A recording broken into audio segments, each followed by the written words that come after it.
Bueno, muy bien. Buenas tardes a todos, a todas. Hola Ya, Fede, ¿cómo vas? Buenas tardes. Hola, profe. como decía Maja, vamos a ver ahora como la parte del laboratorio del sistema digestivo, ¿no es cierto? Eh, Hay un montón para hacer en el laboratorio sobre el sistema digestivo, lo rutinario, lo no rutinario, lo especializado y lo que le busquen. ¿Yo qué traje a colación? Un poco lo que vamos a ver en una guardia, por ejemplo, que es lo más común y lo más rutinario, y algunas otras cosas un poco más específicas que no son de la rutina justamente, pero que en el trabajo diario pueden aparecer estos análisis muy comunes. Por ejemplo, la pesquisa celíaca, digamos, ¿cierto? En una guardia no me voy a pesquisar celíacamente, pero en un estudio de sala de extracciones, sí. Por decir un ejemplo, ¿no es cierto? Bueno, vamos a ver entonces qué tenemos para aprender. ¿Se está viendo? Tiene que decir sistema digestivo, fisiología humana. Sí, se ve. Bueno, buenísimo. El sistema digestivo también llamado sistema gastrointestinal, ¿no es cierto? Gastro por la parte del estómago, intestinal por todo justamente el tracto intestinal. Lo primero que tenemos que, lo pensé de esta manera, verlo por órganos. Tenés dos formas de verlo, digamos por análisis o por el órgano en cuestión o el más relevante, ¿no es cierto? Entonces hemos tocado hígado, estómago, intestino, páncreas y después otras determinaciones. Vamos a empezar por el hígado. ¿Por qué por el hígado? Porque generalmente es la patología más común que nosotros vemos en la guardia del hospital, ¿cierto? Bueno, cuando nosotros queremos hacer una revisión general del hígado, con una presión hepática, se denomina un hepatograma. Hepato de hígado, grama del pedido de que estoy solicitando de estos análisis. Y engloba un conjunto de determinaciones que dependiendo del centro médico y el laboratorio puede incluir o no algunas otras cosas. Pero lo básico que vamos a encontrar en este hepatograma va a ser la bilirrubina, el proteinograma, las transaminasas y la fosfatasa alcalina. He visto hepatogramas que pedían fibrinógeno, diferenciado del proteinograma, por ejemplo, ¿no es cierto? Que puede no estar, pero también no sé, engloba, digamos, este hepatograma varias funciones de este hígado. Entonces, cuando en el hepatograma nos pidan una bilirrubina, no van a poder pedir la total, la directa, la indirecta, de acuerdo a lo que se sospeche, porque en esta determinación de la bilirrubina estamos buscando la capacidad de transporte, de conjugar esta bilirrubina y de transportarla hacia la excreción, ¿verdad? Eso ya lo vimos en hemocatesis. ¿Por qué va a estar incluido el proteinograma? Porque vamos a evaluar, el médico va a evaluar la capacidad de síntesis que tiene este hepatocito. Sabemos que un montón de las proteínas plasmáticas son sintetizadas en el hígado. Transaminasas, que Maja les nombró en la clase pasada, son enzimas que transaminan, ¿no es cierto? Sacan de un lado y ponen en el otro distintas partes de un aminoácido y pueden ser la GOT, la GPT, la GGT, ¿no es cierto?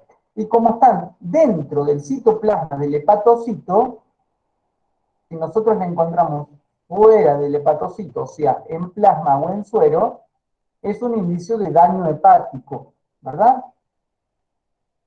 Otra cuestión que nos pueden pedir en este hepatograma es la fosfatasa alcalina, que si bien no es propia del hígado, pero sí junto con las transaminasas las encontramos elevadas, es indicativo de daño hepático. Entonces, en este conjunto de analitos hay una visión global de las funciones de este hígado que está enfermo o alterado o dañado, etcétera, por algo fue la consulta. Entonces, analizando un poquito más en detenimiento cada uno, la bilirrubina, ¿por qué está incluida? Porque vamos a evaluar la captación, la conjunción y la función excretora de este hígado. También, acá podemos diferenciar lo siguiente. ¿Se acuerdan en cardio cuando yo les preguntaba de por qué la troponina se usaba para el seguimiento y la evolución de la enfermedad? ¿Se acuerdan? Bueno, Sí, por la duración. Sí, profe. Por la duración en el tiempo. tal cual. La bilirrubina también se utiliza o es utilizada como un indicativo de la evolución, cómo va evolucionando este daño hepático crónico en este caso, ¿cierto? Porque ahora también tenemos que aprender a diferenciar patologías agudas de las patologías crónicas. Cuando un proceso es agudo, cuando tiene un inicio y un fin, de horas, de días, de semanas, etcétera, y luego en la continuidad del tiempo ese órgano o ese tejido no está afectado. Por lo consiguiente, vuelve su funcionamiento normal. Pero ya una enfermedad crónica, la afección a este tejido o este órgano es constante a lo largo del tiempo, con picos, ¿no es cierto? Con picos, meseta, baja, etcétera, pero el daño es constante. Entonces, en este caso, la bilirrubina se utiliza para la evolución de daño hepático crónico a lo largo del tiempo. Proteinograma. Acá que entra en el proteinograma todos los que vimos cuando vimos sangre en las proteínas plasmáticas. Albúmina, alfa 1, alfa 2, beta, las gamas y todas las que estén incluidas dentro de esa fracción, ¿verdad? ¿Para qué un proteinograma? Porque es muy útil para medir la capacidad de biosíntesis de este hígado. De todas ellas, la principal es la albúmina. Y de acuerdo al criterio médico, también te pueden pedir o proteinograma completo, o se te van a pedir proteínas totales, o te pueden pedir, por ejemplo, solamente albuminemia. Porque en la globalidad de todas, la albúmina es la que mayor cantidad hay, la más, no quiero decir la más importante, pero sí la que tiene como una función más principal, digámoslo de esa forma, y es utilizada, por ejemplo, como un marcador de pronóstico en la cirrosis. En los estadios agudos, la albúmina no se modifica mucho. ¿Por qué? Porque tiene una vida media larga de aproximadamente 20 días. Entonces, no es tan significativa en el proceso agudo, pero sí marcador pronóstico en el proceso crónico, largo. ¿Se entiende lo que voy diciendo? ¿Verdad? Sí, Sí, sí, profe. Otro componente de este hepatograma, las transaminasas. ¿Cuándo van a estar presentes en el plasma? Luego de que haya un daño hepático. Y son muy significativos su aumento, ¿por qué? Porque las concentraciones citoplasmáticas son de miles de veces mayor que en plasma. Por ejemplo, la GOT está 7000 veces más concentrada en citoplasma que en el plasma sanguíneo. ¿Se entiende? Miren la diferencia abismal de concentraciones. Entonces, ver aumentos de GOT y GPT en plasma sanguíneo es un claro ejemplo de que es una injuria hepática. También denominadas AST o ALT, porque hacen referencia a los aminoácidos que transminan, ¿no es cierto? Algo característico de la GOT-GPT, que en los procesos agudos, por ejemplo, primero en relación GOT-GPT, siempre está más aumentada primero la GOT que la GPT, pero más o menos a partir del tercero, cuarto, quinto día, se invierten las elevaciones y empieza a parecer más alta la GPT que la GOT. Y esto es porque la vida media de la GPT es mayor que la de la GOT.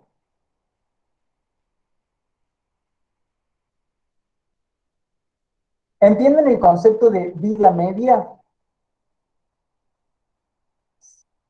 ¿Sí, no? ¿Alguien que lo sepa? No es el tiempo, digamos, en que se puede encontrar en la circulación. Por ejemplo, el de los eritrocitos, 120 días y como se recambian. Tal cual. no solo que lo podemos encontrar, sino que sea estructuralmente intacta, que no haya sufrido modificaciones y que si tiene alguna función que sea funcional en ese periodo de tiempo, ¿no es cierto? Entonces, como dije recién de la albúmina, una vida media de 20 días aproximadamente, en 20 días la vamos a encontrar estructuralmente intacta, funcionalmente intacta, pero ya el día 21 ya no va a ser albúmina, va a ser lo que tenga que pasar con su proceso. Otro componente del hepatograma es la FAL y la GGT. La FAL y la fosfatasa alcalina que yo le mencioné recién. Pero ahora bien, ¿qué relación tiene la FAL con la GGT? Que en una concentración que esté por encima de lo normal, y la clínica también acompaña un poco, nos va a hablar de un proceso obstructivo, algo que se llama colestasis, una obstrucción del conducto colédoco, que lo acaban de ver con más hace 15 minutos, es lo que estoy diciendo yo. ¿Sí? Entonces, si vemos unas alteraciones del hepatograma y vemos que FAL y GGT están aumentadas, es un indicio de una colestasis, o sea, cálculos biliares que obstruyen el conducto colédoco. Ahí vieron recién con Masca, donde actuaba la CSK, que es lo mismo que el GGT, y todo ese proceso. Bueno, es un indicio de una colestasis. Todo esto que estoy hablando, estamos con el paciente en la guardia, ¿verdad? Porque me duele mucho, no me puedo enderezar, ven así ardido, porque el cálculo le afecta todo ahí, duele un montón. Y la gente es esos procesos son muy dolorosos, sobre todo lo de los cálculos, en toda la zona de conductos y demás, gente padece dolores terribles, porque imagínate tener una piedra ahí adentro. Bueno, ¿se entendió esto del hepatograma? Y en el RP del médico te puede decir hepatograma y vos ya sabes lo que tenés que determinar, o hay médicos que te detallan qué quieren saber especialmente del hepatograma. Generalmente, si estamos hablando, a ver, vuelvo para atrás a sangre, si estamos hablando de problemas hepáticos, y me va a pedir la bilirrubina total y la directa, o sea, la que ya pasó por ese hígado, a ver si el hígado está funcionando bien o no, ¿verdad? Bien. Otro órgano estrella de este sistema gastrointestinal, el estómago. Ustedes vieron, y van a ver cuando se sienten a estudiar, que hay un montón de enzimas, precursores, proteínas, el pepsinógeno, la pepsina, la gastrina, la motilina y todas las inas que se les ocurra en el estómago. Bueno, eso no se dosa rutinariamente ni en la emergencia médica, ni en la urgencia médica tampoco. ¿Se puede dosar? Sí, se puede dosar. Hoy el nivel de la ciencia en estas áreas está tan avanzado que prácticamente podemos dosar cualquier cosa del organismo. Hay muy pocas cosas que todavía no. ¿Qué me interesó del estómago? Hablar de el Helicobacter pylori. ¿Lo conocen? ¿No han sentido nombrar? Sí. Algunos sí, otros no. Bueno, y eso está buenísimo. ¿Qué es el Helicobacter pylori? Es una bacteria, que ahí tiene una imagen, que se aloja en el estómago y también en el intestino, coloniza este órgano y es el que va a provocar distintos grados de afecciones estomacales, desde una gastritis superficial, o sea, una gastritis provocada por el Helicobacter pylori, no por la alimentación y por el mate amargo que me tomen ayunas, no, hay un microorganismo que está provocando una gastritis. Y puede ir derivando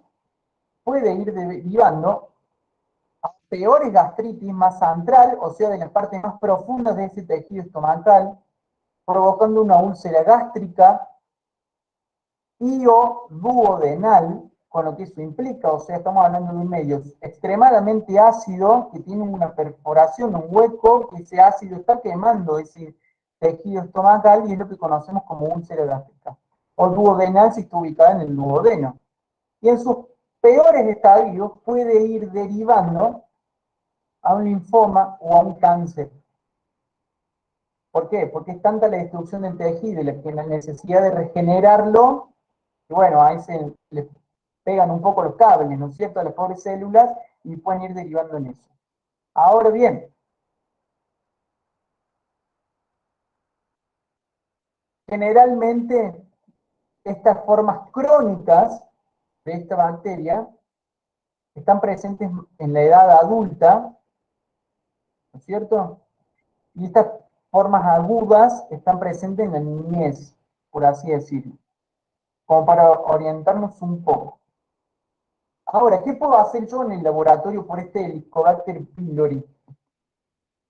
¿De dónde viene el Helicobacter pylori? Y de contaminación por líquidos, por alimentos, por mala higiene de manos, por condiciones insalubres, como prácticamente todas estas bacterias que nos afectan el tracto gastrointestinal, el cólera, la salmonela, los alimentos mal cocidos, las aguas contaminadas, las aguas tocadas con las cloacas, ¿no es cierto? Bueno, vienen por esa onda, el Helicobacter pylori, pero fíjense la gravedad que el tipo se aloja en el tejido estomacal y ahí medio como que no lo saca nadie, ¿no es cierto? Él se quiere quedar ahí. ¿Por qué? Porque ¿qué es lo que hace este Helicobacter pylori?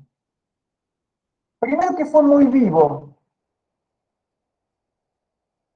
porque libera urea a través de todo un mecanismo, no sé qué, para neutralizar el ácido estomacal. ¿Para qué? Para que no se lo coma él ese ácido. Entonces, un método no invasivo es hacer una prueba de la ureasa, ¿cierto? Generalmente todas estas biopsias las toma el médico y a vos te manda esta biopsia al laboratorio.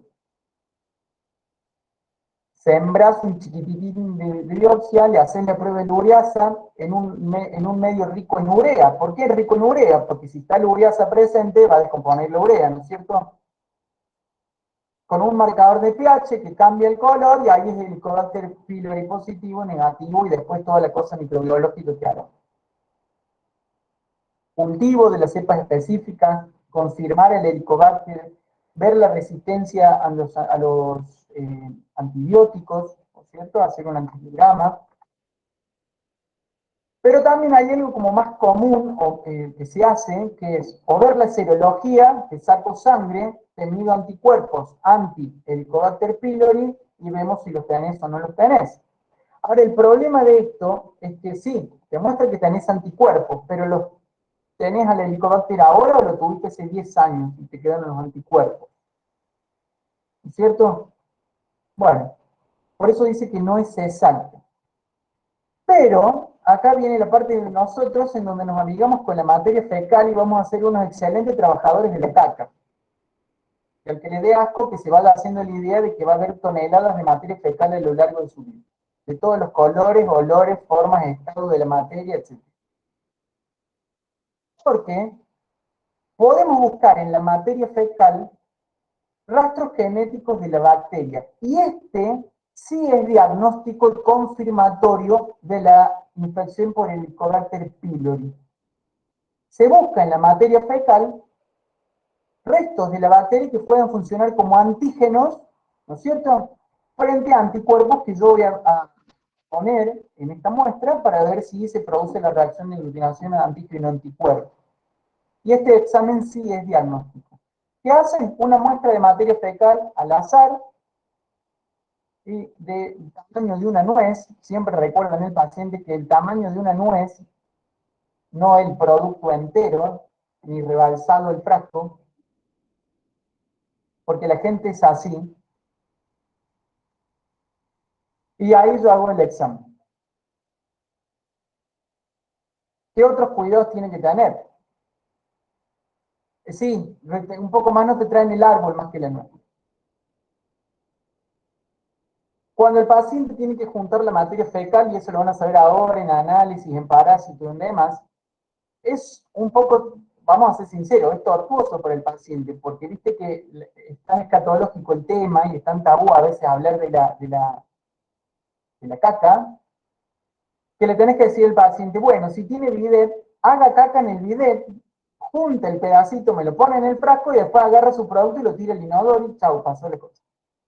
En el bebé, si tiene el pañal, tengo que sacar rastro de materia fecal que no hayan tocado el pañal, que no se me contamine, por ejemplo. O sea que ese bebé tampoco tiene que usar ni talquito, ni pomada hipoalergénica, ni nada. Colita limpia, hace la cajita y punto. El bebé es más fácil. Por ejemplo, si los niños tienen una pelela, bueno, procurar que hagan en la pelela. Y si entienden, hacer que hagan, por ejemplo, pis antes y después la cajita en la pelela, que la caga no se contamine con la orina. Bueno, sí, son cosas así. Después pasa. En el laboratorio estás con las capas y a los 2 minutos te lavas las manos y te vas a almorzar y es la comida más rica que has probado. Pero bueno, eso en general para las muestras de toma de materia fecal. En este caso es fácil porque es una sola aislada. Pero hay exámenes en donde durante 3 días tenés que ir juntando la materia fecal. Bueno, ahí vemos otra cosa. Eso es lo que más me interesó que conozcamos del estómago. Después sí, quieren dosar pepsinógeno, pepsina, ya son estudios más complejos, más caros, te peleas con las obras sociales, etcétera, etcétera. Pero la generalidad es eso, por ejemplo. Hablemos un poco del páncreas. De páncreas también podemos hablar mucho, y me interesó un poco esto de la pancreatitis. Y a ver, y ubiquémonos nosotros en el contexto.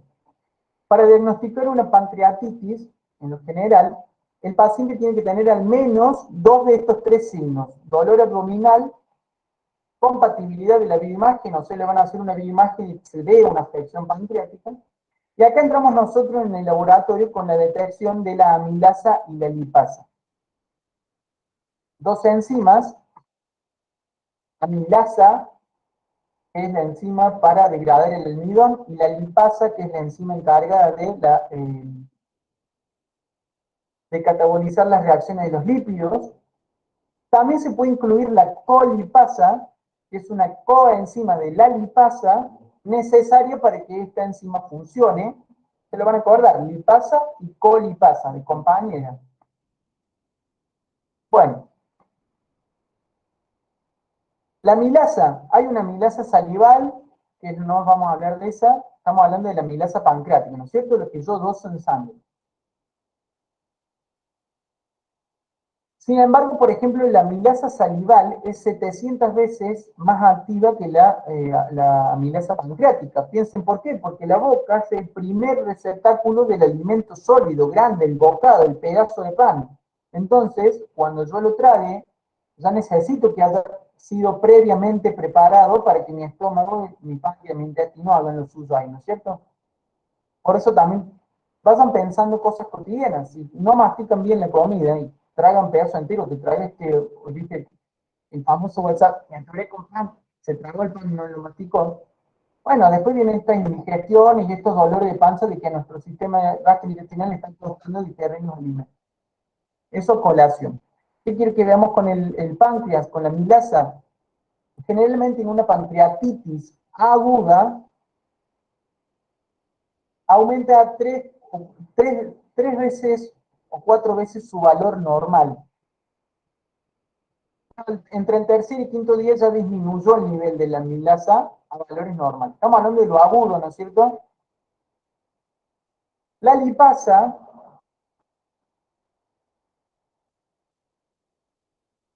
tiene similares características de la amilasa, pero disminuye un poco más allá de estos 3 quintos días. Por lo cual, si el médico me dice, che, en una semana venía a hacerte análisis de sangre de vuelta, a ver cómo estás, y con la lipasa solita se le va a arreglar. Porque si la amilasa ya disminuyó al tercer, quinto día y yo voy a los 10 días, muy probablemente ya esté normal esa amilasa, pero la lipasa todavía esté disminuyendo y ahí también puedo averiguar cómo va avanzando esa pancreatitis. Por supuesto que todo esto también va acompañado de los análisis de rutina que siempre decimos. Un citológico, una urea, una creatinina, un diagnograma. Che, tengo diagnóstico presuntivo pancreatitis, dale, le metamos amilasa y lipasa. ¿Se entiende? Todo cómo va armando el perfil, el RP, lo que yo voy a ir recibiendo en el laboratorio. Muy importante que se pueda usar todo esto que estoy nombrando en suero o en plasma, con heparina, siempre para lo químico va la heparina o el suero. Y es importante tener cuidado de la hemólisis, porque como generalmente estos son métodos colorimétricos, miden colores, la hemólisis es un gran interferente, ¿no es cierto? Lo mismo que con los sueros lipémicos. Sueros lipémicos se le dice esos sueros que están bien grasientos, lechosos, así, bueno, interfieren con todas estas mediciones ópticas. Por supuesto.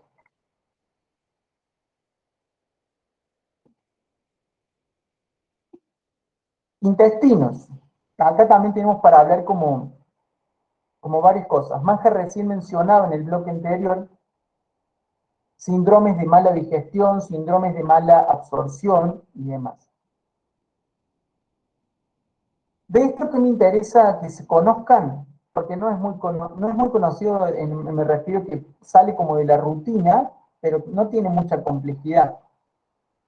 Es el estudio denominado esteatocrito, un estudio que busca la concentración de grasas en materia fecal.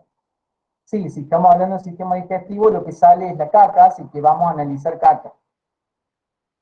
No como en la antigua China, que los médicos probaban la caca del emperador y ahí te decían que tenían, pero algo parecido lo vamos a hacer nosotros, no comiendo. Pero estos síndromes de mala absorción, que son síndromes en donde se puede digerir el alimento, ¿no es cierto? Pero no se está pudiendo absorber ese producto de digestión. O se absorbe parcialmente, o defectuosamente, o no se absorbe. Hidratos de carbono, grasas, etc. El esteatocrito sirve para determinar si hay una mala absorción de las grasas. Entonces, si no se está absorbiendo, se está excretando. Estos síndromes de mala absorción tienen un espectro clínico muy amplio. Pueden ser asintomáticos o pueden tener múltiples signos y síntomas propios también de la carencia de estos nutrientes que no estoy pudiendo absorber. Entonces, Ansu nos pregunta, ¿cómo es este esteatocrito? Bueno, acá vamos a agradecer estar estudiando en estas épocas y no décadas atrás con el otro método que se hacía, y no hablo del emperador chino, hablo de otro test que ya le voy a contar. Este esteatocrito es un estudio para la determinación del porcentaje de grasas en las heces. Es semi-cuantitativo, es 100% sensible, tiene una especificidad del 95%, ¿no es cierto? El paciente tiene un periodo de, acá donde entra la parte preanalítica, porque esto es responsabilidad pura del paciente. Yo no estoy en la casa del paciente viendo qué come y viendo si junta la caca, ¿no es cierto? Yo le di las indicaciones en el laboratorio y dije, bueno, durante 6 días va a durar el estudio en su casa. Va a ser una dieta rica en grasas, leche, manteca, pan, papa para meterlo en los hidratos de carbono, cosas con mucha grasa. ¿Querés comer la milanesa? Dale, comete la milanesa, ponele huevo frito, ponele todo. En el cuarto día, en el quinto día y en el sexto día se van a juntar muestras de materia fecal. De todas las deposiciones que haga ese paciente. Las del cuarto día van a estar rotuladas frasco 1, las del quinto día, frasco 2, la del sexto día, frasco 3. ¿Verdad? Bueno, como si eso no fuese asqueroso, lo tenemos que conservar en la heladera, así que bien tapadito, bien cerrada la bolsa, si lo quieres meter dentro de una caja, porque si no después la lechuga que tenga en la heladera te va a salir con el olor del estómago. Y es lo que hacemos, che, vamos a analizar eso.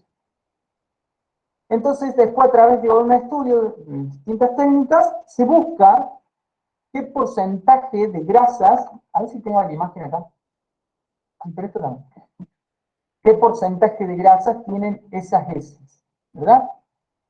¿Por qué les digo que vamos a agradecer trabajar ahora y no décadas atrás? Porque antes era mucho más asqueroso el estudio, porque se pesaba la materia fecal, después se la hacía hervir, ya imagínate eso.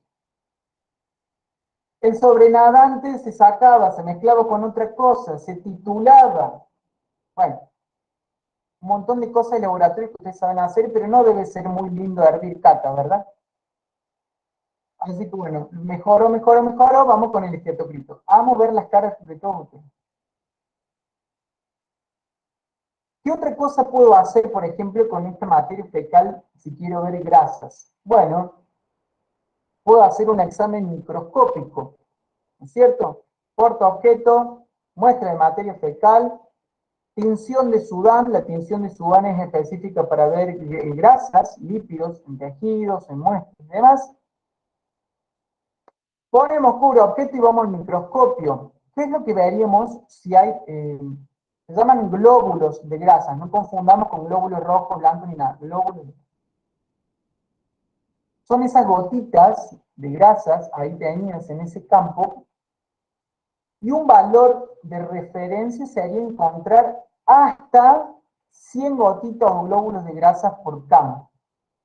¿Cierto? Menor, estamos bien.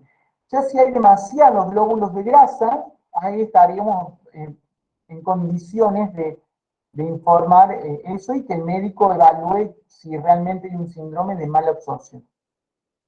Generalmente esto se da en la infancia, los primeros signos, síntomas y los que acuden a hacerse el esteatocrito. Yo, por ejemplo, creo que una sola vez recibí un esteatocrito de un paciente adulto y los demás fueron dos niñas, ¿cierto? Porque bueno, en la infancia empiezan a ver qué características tiene esta materia fecal. Generalmente es brillosa, malolienta por la descomposición de las grasas, ¿no es cierto? Se vuelve rancia, entonces como fuerte esta materia fecal. Por eso después abajo del mueble vos tenés el aerosol ahí siempre. Y como dice el meme, te queda olor a caca tropical después en el laboratorio. Bueno, ¿qué otra cosa podemos ver entonces con respecto a los intestinos? Podemos determinar análisis que investiguen la enfermedad celíaca. ¿Y qué es la enfermedad celíaca? Es una enfermedad intestinal crónica autoinmune. ¿Qué es lo que pasa? El gluten que está contenido en trigo, avena, cebada y centeno tiene una fracción que se llama gliadina y el cuerpo produce una reacción inmune contra esa gliadina. Hasta ahí todo bien, pero ¿qué es lo que pasa? Que esa reacción que está ocurriendo en mis intestinos, atrofia las microvellosidades y produce inflamación de esta mucosa intestinal. O sea, el dolor de la panza, no sé si alguien aquí es celíaco, celíaca, puede contar, pero es un dolor. Sí, yo. Mira, David es celíaco, ¿no es cierto? Si pasa, ¿qué te pasa, David, en los dolores si comes un pedacito de pan? No solo comer, a veces tocar una tabla en donde se cortó pan y después preparar como alimento, por ejemplo. Sí, lo más complicado es la contaminación cruzada. Es todo un trámite. Y físicamente los dolores intestinales, Sí, sí, al principio sí, pero uno ya cuando hace la dieta está más controlado en ese sentido. Pero sí, sí, da mucho dolor, ¿no es cierto? Abdominal. O puede ser, suceder las dos, o constipación o si no, diarrea, ¿no es cierto? Se puede manifestar ¿sí? hasta ahí asintomático. Es muy compleja la enfermedad. Sí, también es muy abarcativo, pero estamos hablando siempre, ¿no es cierto?, de la generalidad, después se van a disparar distintos casos. Pero bueno, piensen en eso, me acuerdo, las microvellosidades intestinales atrofiadas, lo que va a conducir a no poder absorber correctamente los micronutrientes y además la inflamación de esta mucosa intestinal. Eso provoca la celiaquia. Entonces yo en laboratorio, ¿qué voy a determinar en esta pesquisa celíaca? Pesquisa es como sinónimo de investigación, de búsqueda, ¿no es cierto? Pueden decir así. Voy a buscar anticuerpos, ¿no es cierto? Antitransglutaminasa tisular, antiendomicio, o sea que esté atacando la matriz del tejido conectivo, y también antigliadina deaminada. Así se llama, ¿no es cierto? Pueden ser dos, pueden ser tres, de acuerdo a lo que tenga el servicio para ofrecer y demás, pero generalmente este, eh, van a buscar esto. Van a buscar esto. A ver, hay una pregunta ahí.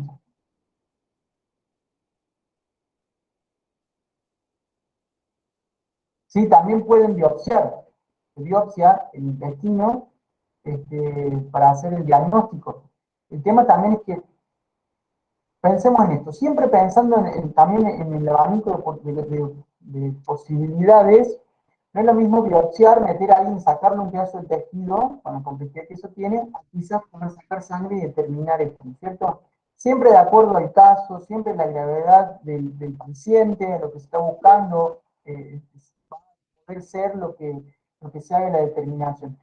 No sé, por ejemplo, Guillermina o David, ¿cómo fue su diagnóstico de celiaquia? ¿Fue por sangre, fue por biopsia, fue por los dos?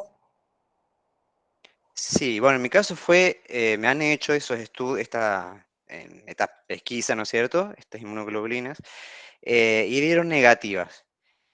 Y me hicieron biopsia. En realidad yo fui por la biopsia por una cuestión de reflujo, tenía mucho reflujo, que hasta el agua me hacía mal, prácticamente cuando tomaba. Y bueno, ahí cuando me hacen la endoscopía, toman muestras, ¿no es cierto? Hacen biopsia, y a los días siguientes, más o menos 10 días que tarda más o menos la resolución, se hace una valoración que se llama prueba de Marsh. Y según los niveles, bueno, eso te da el grado de celiaquía que tendrías. ¿Y vos, Guille? A mí la enfermedad me la descubrieron al añito y medio y a los 3 años me hicieron la biopsia. Me dio el grado más alto de celiaquía y tenía problemas, o sea, no me descubrieron el tema de la celiaquía por una cuestión de que yo no tenía ni diarrea ni vómitos, solamente que no toleraba nada, ninguna comida y también tenía mucho reflujo y no dormía para nada. Y resulta que me lo terminó descubriendo una doctora que era como ayudante de un doctor guau en Córdoba. Y bueno, o sea, ella le dijo a mi mamá si me podía hacer unos análisis de sangre y le dijo que sí, y ahí me descubrieron la enfermedad. Pero no tenía ninguno de todos esos síntomas normales de la celiaquía, por eso no investigaban por ese lado, sino que, digamos, soy como una celíaca constipada.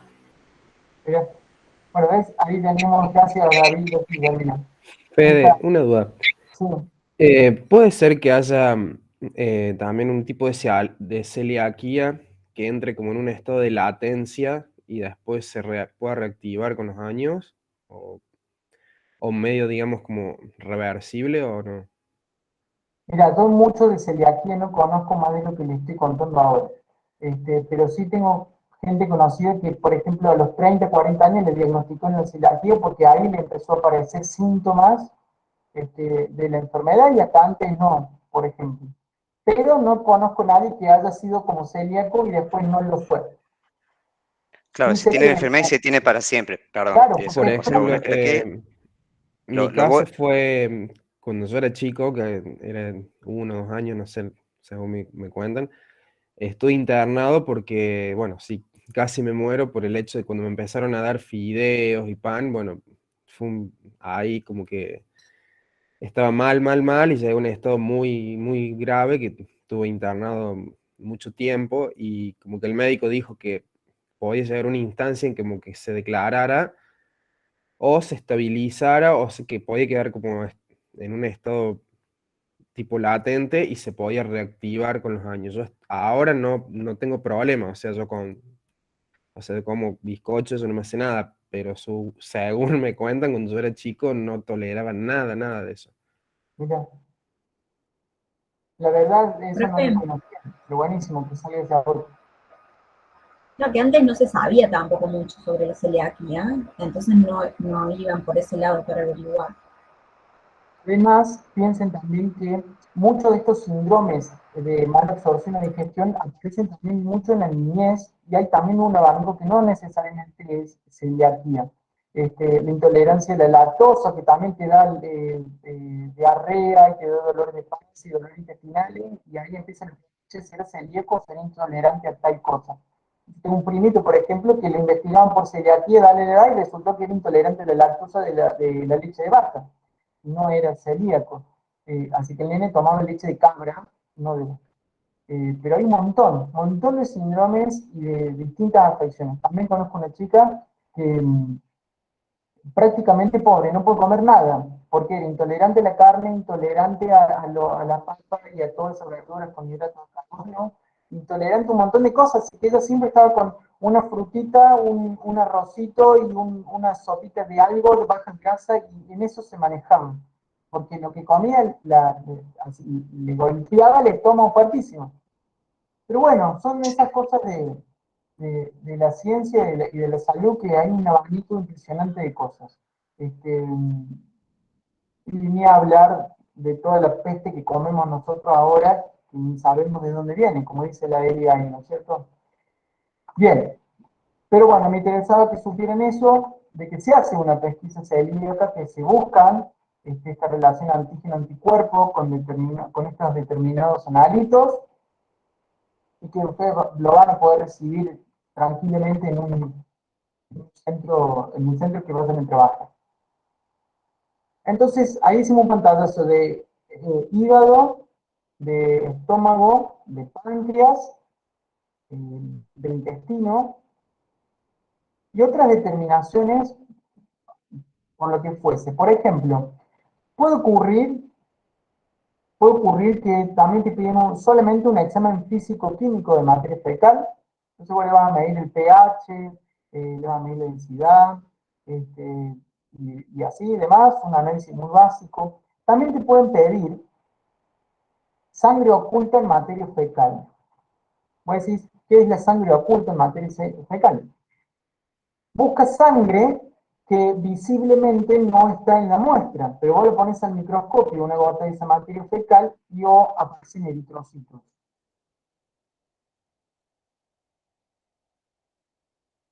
Vienen kits, no sé si alguien se ha hecho ahora en los testeos de los COVID, viste que se pone la muestrita y aparecen las rayitas y demás. Bueno, esos kits, positivo o negativo, también vienen para el sangre oculta en un método inmunoquímico.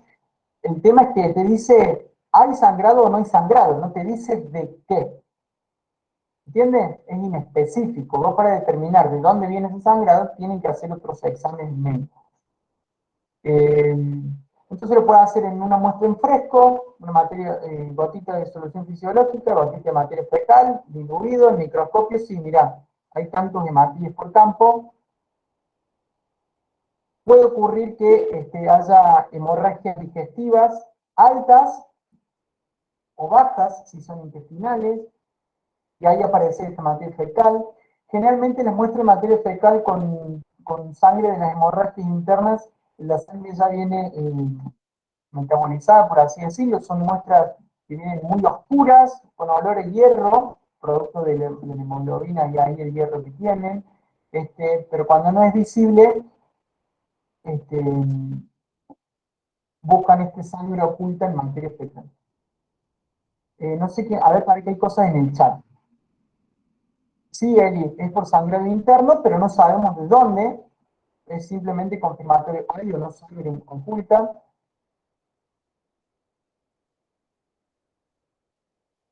Mirá ahí lo que aporto yo de su experiencia.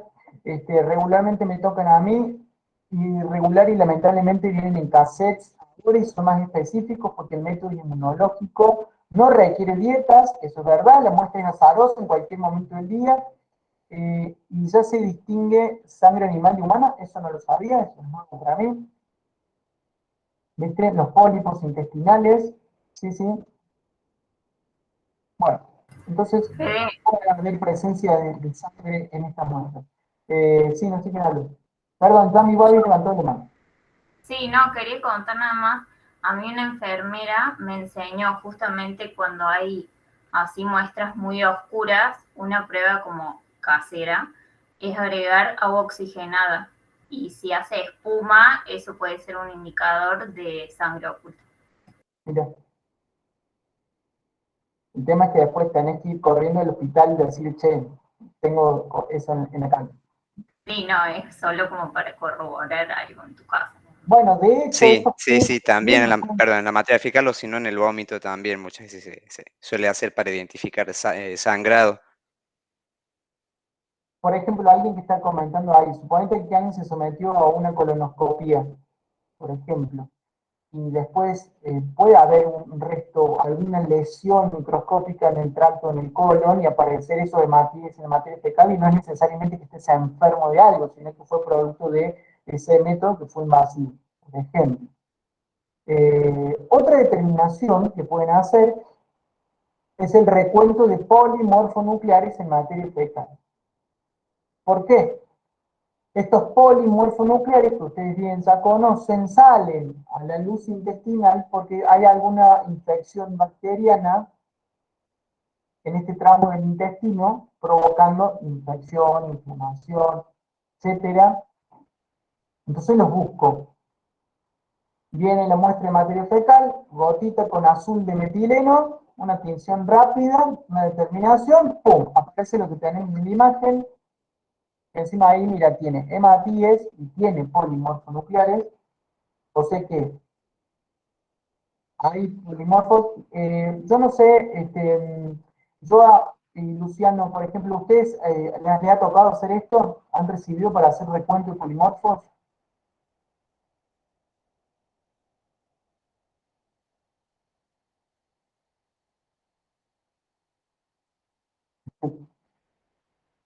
Yo me acuerdo que se informaban escasos, moderados. Ahí estamos. ¿Se acopla? Poco, pero te escuchamos bien. Sí. Ahí está. No sé qué ibas a decir. Nosotros no, o sea, por suerte, no lo hacemos nosotros. Sí hace Luciano Sangre Oculta, pero el bioquímico es el que hace polimorfo y los coprocultivos, y hoy particularmente nos tocó entregar un resultado de una señora muy grande encima, que estaba con mucha diarrea, y en un paciente adulto y en niños esto es bastante importante porque se pueden deshidratar con mucha facilidad. Y bueno, no sabían qué tenía, y bueno, le hicieron el coprocultivo, y polimorfonucleares, los dos dieron positivos, y bueno, estaba relacionado con lo que hablabas hace un rato también de la bacteria. Y bueno, encima hablemos de las cuestiones médicas que tenemos ahora con todo, ni hablar PAMI. Entonces, hasta que tuviera turno la señora, estaban con este tema, entonces también le habían hecho lo del antibiograma, entonces para que fuera rápido al médico y empezaron a tratar eso con un antibiótico, por ejemplo. Pero le había dado positivo los polimorfos, y el copro también habían buscado no me acuerdo ahora bien todo lo que había dado. Cierro el micrófono porque se me va a acoplar, si no. Bueno, gracias. Pero ves, lo podés, y yo, al menos yo los informábamos como escasos, algunos, moderados, abundantes, y generalmente cuando son abundantes, la materia fecal viene como con mocos, con pegajosa, ¿sí? Porque fruto también de toda esta mucosidad que se está generando en ese intestino para contrarrestar la infección bacteriana, ¿cierto? Después ahí derivará para hacer un cultivo de materia fecal, como decía Joana, y poder tipificar la bacteria y dar el tratamiento que necesita. Bien. No es que no me quise meter mucho en análisis clínico, porque por supuesto tienen esa asignatura, pero ver la relación, lo que estamos viendo, qué se puede hacer en el laboratorio para aportar la cuestión gastrointestinal. Lo rutinario, lo que vamos a ver en la guardia, yo siempre les repito lo mismo. Cuando estemos en la guardia, el fin de semana, 70 de 100 pacientes que caen es porque vienen con el hígado en la mano, con el estómago en la mano, porque comieron, tomaron, y la postre, y el bautismo, y el cumpleaños, y el coche, y claro, vienen con esa sangre llena de grasa y de gotitas de líquido y demás, y eso conecta todo fluido. También les cuento que, por ejemplo, a ver, no tiene mucha significancia, pero a veces se hace también. Estos cálculos biliares, ¿cierto? O cálculos renales también, hagamos un puente. A veces te trae el médico la muestra del cálculo que sacó él o los miles, los cientos o el único, y te dice, che, a ver, tipificame de qué sales, de qué es este cálculo, porque los cálculos son esos, sales que se hicieron una piedra en alguno de esos conductos, sulfatos, lo que fuese, pero mucho no me sirve que me digas ya después de sacarle la piedra de este paciente de qué es, y el problema de la obstrucción, ¿no? ¿De dónde ven? Bueno, ejemplos de otras cosas también que podemos hacer, pero quédense con el hepatograma full, acompañado de lo que ya sabemos, citológico, urea, creatinina, ionograma, hepatograma, y si sospechan que hay que ir a operar ya, APP, KPTT y al quirófano. ¿Sí? Bueno, eso ha sido todo por hoy. No sé si alguien tiene alguna otra pregunta, si no podemos cortar y terminamos. Profe, yo es por Bien. la asistencia. ¿No había que poner asistencia hoy? No, te respondí acá en el chat, no había que poner porque esto Ay, es no lo vi. No lo vi, perdón. no hay problema, es un complemento del teórico de lo que estamos viendo. Gracias. Bien. De nada, Ailen. Sí, no había que poner asistencia. Bueno, gente, sí, hay guía y se lo voy a subir.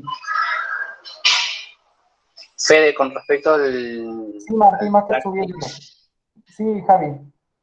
Con respecto al práctico, ¿va a haber algo para el martes sobre digestivo? ¿Se toma algo o algo para entregar?